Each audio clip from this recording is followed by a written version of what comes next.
ঘরে করে বেড়াস আকাম, ঘরে কথা বলা ঠিক নেই, সেখানে বাজে হবে কথা বলিস, আর তুই ফেসবুকে দাওয়াত দিয়ে বেড়াচ্ছিস। তোর তো দেখলাম ফেসবুকে দেখলাম একদম নামাজি মানুষ হয়ে গেছিস।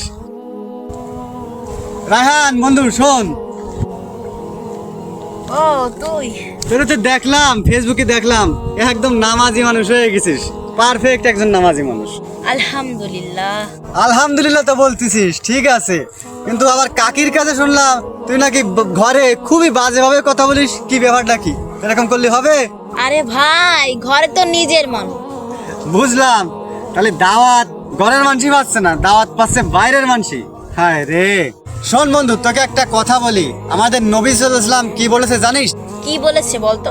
তিনি বলেছে যে আগে ঘরের মানুষকে দাওয়াত দাও, তারপরে বাইরের মানুষ। আগে বাইরের মানুষকে দাওয়াত দিতে বলিনি, আর তুই ফেসবুকে বাইরের মানুষকে দাওয়াত দিয়ে বেড়াচ্ছিস।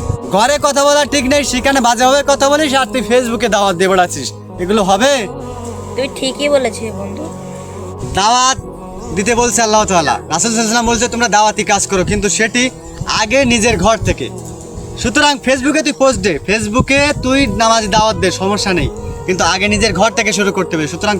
সুতরাং আজকের পর থেকে ওয়াদা কর যে ঘরে কখনো বাজে কথা বলবি না, কারোর সাথে কোনো খারাপ কথা বলবি না, এবং ঘরেই আগে দাওয়াত দিবি, ঠিক আছে? ইসলাম আগে ঘরে, পরে বাইরে।